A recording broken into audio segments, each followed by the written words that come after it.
برای یک سری از تحقیقات و اکتشافات چند فضانورد به فضا رفتند. اونجا با یک نیروی فرازمینی عجیب مواجه شدند.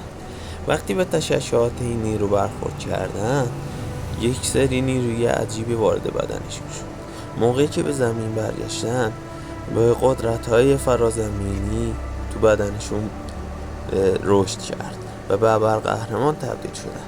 اونها مردم و زمین از تهدیدات و موجودات شرور و اشرار نجات میدادن. ولی این بار یک تهدید بزرگ روبرو میشن، با یک تهدید بزرگ. یک موجود فرازمینی در مسیر خودش توی فضا سیارات رو نابود میکنه و از اونا تغذیه میکنه. وقتی به زمین نزدیک میشه،